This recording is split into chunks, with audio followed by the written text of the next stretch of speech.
evening to you and welcome to Visionaries Lounge. Now, tonight's show is so surreal, and that is because our guest this evening is a dynamic woman who dominated the airways at the dawn of our democracy. And never in my wildest dreams did I ever think that she'd be seated next to me, waiting to hear which questions I would ask her. Allow me to welcome this evening Felicia Mabuza-Suttle. It's such a pleasure to have you with us. Good evening. What a pleasure it is to be with you, Ayanda. You walked into the room the last time before I came for Morning Live, and you said, oh my gosh, I'm coming to get coffee, and this is what I get, a blessing. The giants on whose shoulders we stand. Of course. And thank you very much. And that's why I brought you a specially autographed book that says, elated to see that you took the baton and you're running a successful race. And this is for you. Oh, what a way to begin the interview. Listen, we can just wrap up now and call it a night. That's right. That is for the SABC. This one is for you. I so appreciate it. And indeed, you have paved the way for us. We make it look easy today because you did all the hard work. Yes, we were walking on gravel road, trying to make sure the car stays in place. And today, I am so proud to see that so many of you now are walking on tarred road. It's much easier. You have your own production companies. You are on the airwaves doing a great job. Congratulations. So let me thank you up front and ask you to take us to the beginning. Where you grew up. I know it was a fire town, colorful, vibrant. Yeah. What was it like? Well, I was born in Sophia Town. We moved out of Sophia Town when I was a little older, because I was now ready to go to primary school, and then we moved to Dube. Those years, I remember we wanted to be on that government truck at the back, because GG, as we called it, used to put your stuff in the back of the truck, and everybody was on the back of the truck moving forced removals out of Sophia Town or white areas then. And we wanted that, but my grandfather had another plan. He was not going to be moved the way the government wanted us to be moved. So he built the first double-story house in Soweto, and he says, I will build the house that will tower over the government's matchboxes. And he wanted everyone to know that you are capable of doing what you want and dreaming big. So that's really where I started thinking about dreaming big and not allowing my past to determine my future. Did you always know that it was going to be broadcasting? No. I thought I was going to be a lawyer. My grandmother used to say, you need to go and be a lawyer. You're always arguing about everything. So when I went to school, that's what I really wanted to be, a lawyer. When I went to the US to study, that's what I started enrolling in. I got first year. And after that, I realized that someone said, you know, if you get a law degree in the US, you have to go and write your bar in South Africa again if you decide to go to South Africa. But I was not sure where I'm going to end up. But somehow at that point, I realized that I like writing. I like talking. So print journalism was my undergraduate degree. My graduate degree was in broadcast communications. So it all is within the same family in many ways. So you are now in the US at that time, and you found your purpose in journalism, and then you hear Madiba's clarion call, calling on South Africans scattered all over the world to come back home and rebuild in the dawn of the new democracy. Yes, and I say, you know, at that time it was quite daunting because I was now working my way up the corporate ladder in the United States. Then Atlanta decides we won the Olympics.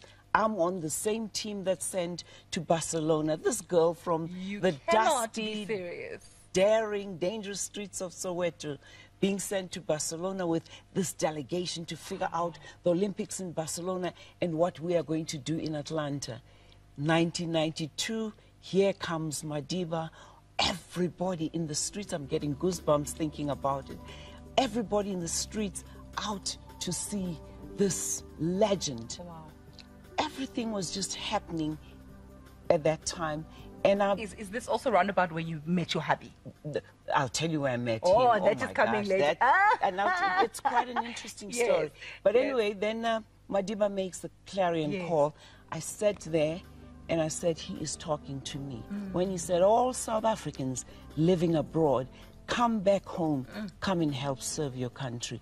And then I did come in all that prestige. 1992. Yes, it was Olympics, democracy in the new South Africa. This somehow meant more to me. My country, it was in my blood. South Africa is in my blood. My heart is here, but my body isn't American, unfortunately. My husband, how I met him, I was on this program, and then there were some kids dancing African dance, American kids dancing African dance. I'm in the audience of this international fair, and I said, wait a minute, I'm teaching kids in Soweto ballroom and Latin American. Maybe I need to be teaching them African dance. Oh, wow. And as I went backstage to talk, he was one of the guys who came with the young people, but he was bored that day, I think, and he decided to take the trip with the young people. Destiny. And then, as I left the room, and we had already made the connections, then the rest is history. The rest is history. But what's good about it is that he said, apply for, because I told him what I wanted to do ultimately. He said, apply to 3 universities before you leave. But then he pushed me to go to Marquette. One day I received this package, and I'm working at the World newspaper that time, and package, opened it, and I got home, opened it. There was an air ticket to come back to the United States. First semester fees paid for. Oh, wow. And we're not dating, by the way, at that time. And I love your husband's game. That's right. A plane ticket, semester fees. That's the perfect pickup line. That's right. So then when you do come back now to South Africa, after you had studied and successfully so, and you came back, you had no plan, right? There was no Felicia Mabuza-Suttle then in your mind, or did you already know that I'm going to come back to South Africa and do a talk show? No, watching Phil Donahue, watching Oprah, watching Barbara Walters, it was just natural for me to think about coming home and starting a talk show, bringing black and white South Africans together. It is your time right now. It's your time. You're gonna have a dream. This is a dream. The show was about bringing black and white South Africans to come in, sit together, talk together. We cried. Are things tough for Mommy? Yes. You find yourselves fighting a lot with Mommy? Yes. Because you're hungry? We laughed, we talked, we danced, we sang. So that's what I miss, though, the people. Love it, love it, love it. She's a businesswoman, she's a philanthropist, she's a talk show host, and among many, many things, a grandmother too, believe it or not. A glam mother. Glam mother. Glam mother, not grandmother. No. I'm a glamorous grandmother. I love it, I love it, I love it. Do stay with us. After the break, more from the life and times of Felicia Mabuza-Suttle.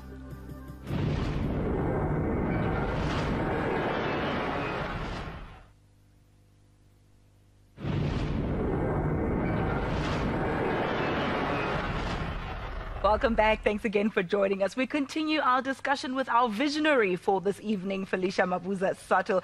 Now, we've gotten to the point in our conversation where you have started Felicia Mabuza-Suttle. Tell me about that journey. How that journey quickly came about is then the SABC agreed that we can do a talk show, however, on the same budget that we're doing the Talking Heads. What would this entail? It would entail 3 to 4 shows being recorded over a weekend. And you remember that? I see one of our cameramen. Yes, in fact, a lot of them have got Felicia stories saying, I remember being in the audience, so I remember shooting. The production managers, or what is she upstairs? Executive producer. Executive producer for the show. Yes, she was on the show. But we would record on a Friday night sometimes, and then the Saturday, the next day, 2 shows on a Saturday, and another show on a Sunday, just to ensure that we cover that budget. I remember they said, you cannot do it, Felicia. It's humanly impossible. I said, when you're passionate about it, it will be done. And that's how we did it. Dr. D, what is happening? Are there brothers taking other brothers, girlfriends, sisters taking each other's boyfriends? Have we lost it? And what was it like coming back to South Africa from a very open-minded America and coming here and perhaps finding some conservatives, and this whole platform of airing your dirty laundry was quite unheard of in the country? What were those dynamics like?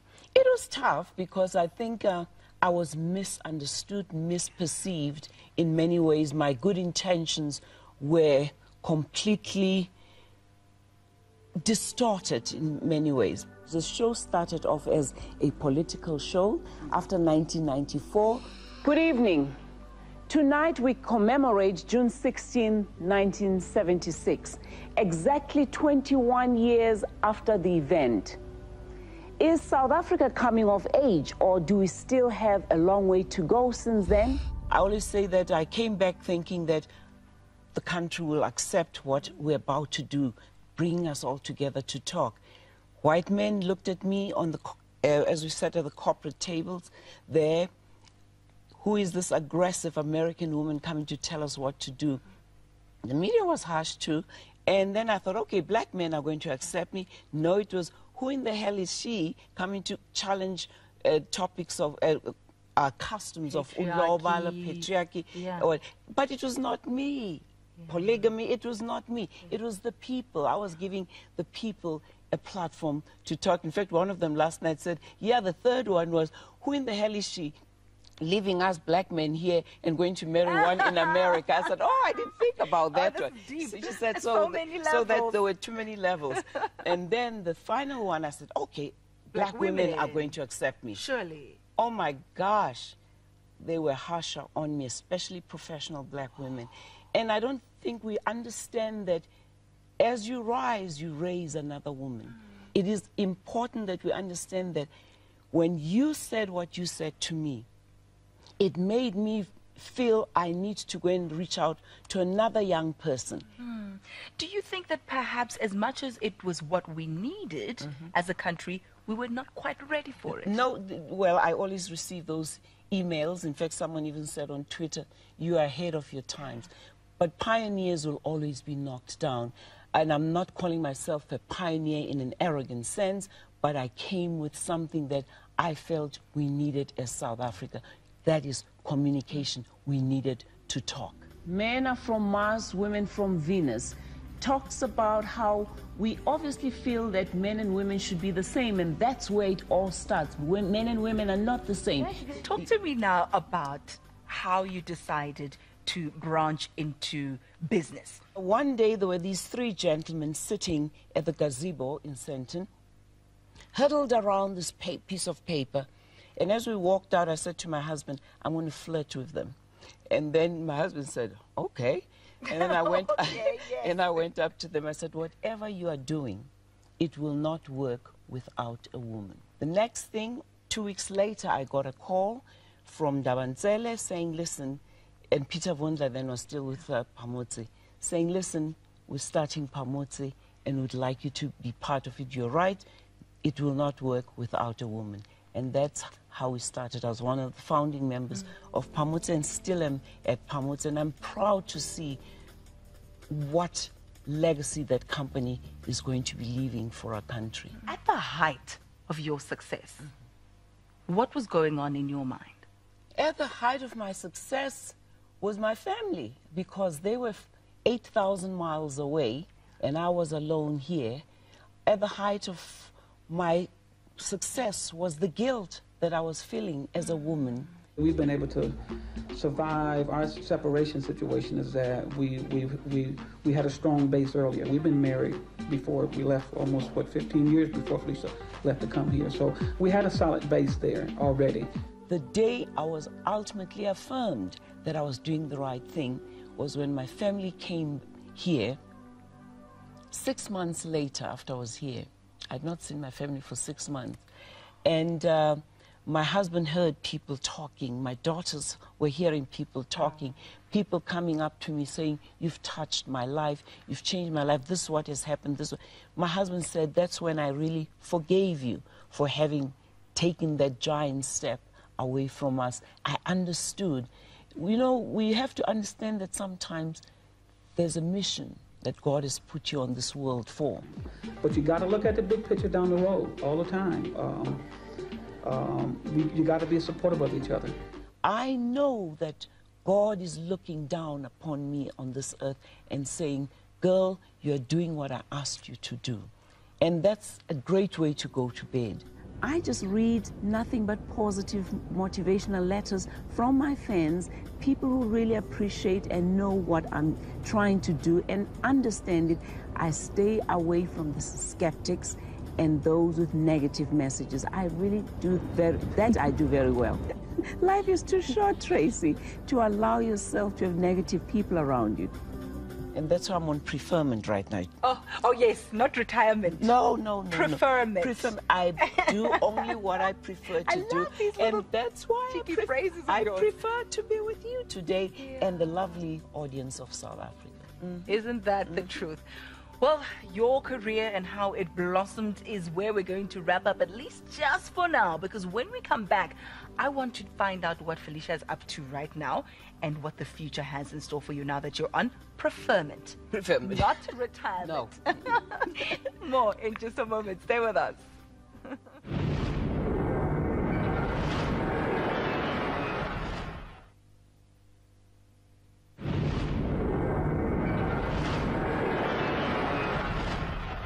Welcome back to Visionaries Lounge, and we continue our conversation with a pioneer for black women in broadcasting, Felicia Mabuza-Suttle. You know, I was just saying to you that it's quite interesting how... Can I just everything... interrupt you? Yes, please do. In fact, the pioneer really was, in my opinion, was Doreen Morris. Yes. As Shiro in many ways, but as she says, you became the ship that literally lifted us. So, because you became the face of it. You became the face of it. And I think because of the genre as well, you stand up. So when we think of talk in South Africa, Felicia. Felicia. So everyone says, oh, you're doing a talk show. Like Felicia. You know? And I think that's where it came up. But everything about your upbringing, your background, I think shaped you and directed you in that channel. I was just saying to you how jy kan praat Afrikaans, uyakhuluma, wabua, all those things. So you were able to interact with South Africans of different levels, different languages and cultures. Yeah? Ja, my ma praat, maar ek praat nie Suid Afrikaans nie, ek praat Kombees Afrikaans. Moenie worry nie, ek kan ook net 'n bietjie Afrikaans praat. Net 'n bietjie. Now that we're looking back with great nostalgia, you know, some naysayers would say, Felicia is a has-been. She must just sit down. There's nothing else that can come from her. But the fact is that you are still incredibly active, in fact, even in broadcasting. That's right. Tell us a bit about what you've been working on. Well, I was with Africa Channel and still am, really, because they're still playing old shows of conversations with Felicia. We really appreciate you having a conversation with us. You know, I always call you and I say, one thing I do admire is your courage and your beauty. I have never really been that vain to acknowledge those sorts of things. I believe that you have to take your success to significance. I dared to dream big. I got my education. I dared to affirm myself. I walk out every day affirming myself. Before I came into the studio right now, I looked at myself in the mirror and I said, I am bright, I'm brave, I'm bold, I'm blessed, I'm beautiful, and I'm ready for Ayanda. Oh my goodness.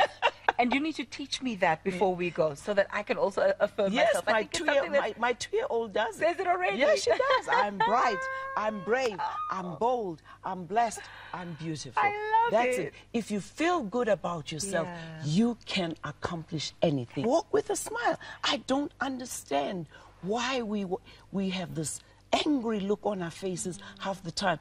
When I see black women sitting somewhere, I will walk up to them because I can see it is like, and I'll go up to them and greet them and say hello. Yes. And then guess what? We connect because I learned something from them and they learn something from me. Legacy. What do you want to be remembered for? I just want to be remembered as the girl from the dusty, daring streets of Soweto who wanted to be somebody and make sure that someone also becomes somebody.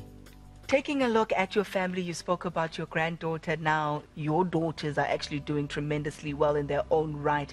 Do you think that they suckled from you some of those wisdom, the words of wisdom, those pearls of wisdom that we're gleaning from you at this moment as well? I think they listened, because I always used to tell my kids the most important thing to get is your education. Because with education, you can conquer the world.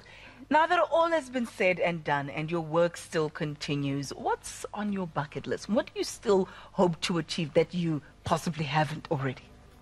Well, I just want to continue to be a mentor, a supporter to my family, my girls, my husband, but more importantly, to my glam baby, to make sure that she too becomes somebody one day. It has been such a pleasure having you with us, and you are a true inspiration, I think, and anybody who dares to dream big, because it is possible. That's what you've taught us this evening. From the streets of Soweto, taking over absolutely everywhere where you dominate. And I think, can we pass on the baton officially with our beautiful blouses with the nice little accessories over here? See, I met her, no met. I'm going to give you a big hug and say thank you. Thank you very much. Thank you so much. Thank you. Thank you. And thank you for watching. Let's do it all over again next week. Same time, same place. Bye-bye. Thank you so much. Thanks, sweetheart. You are very, very good. Thank you. Dare to live the life you have dreamed for yourself. Go forward and make your dreams come true, says Ralph Waldo Emerson. I want to leave you with 7 nuggets of success. Number 1, be focused on achieving what you want in life without feeling guilty. Follow your passion, fulfill your purpose, and profits will follow. Number 2, revel in your success, big or small. Try not to compete with the Joneses, just compete against your last success. Number 3, develop courage and take risks. Number 4, read biographies of successful people you admire. Get close to them. That's number 5. Get close to them. Take pictures with them. As you can see, I took pictures with them and got close to them. Because if you can get this close to them, who knows, even by osmosis, you too can become as successful. Number 6, walk tall, exude confidence at all times. Without confidence, you are twice defeated in the race of life. With confidence, you've won even before you've started, says Marcus Garvey. And number 7, smile. It is the most important thing to wear. I don't care what outfit you're wearing. If you're not smiling, you don't look the part. Look the part, walk the part, and that's my 7 nuggets I'd like to share with you. Thank you very much, and good night. Go live your dream.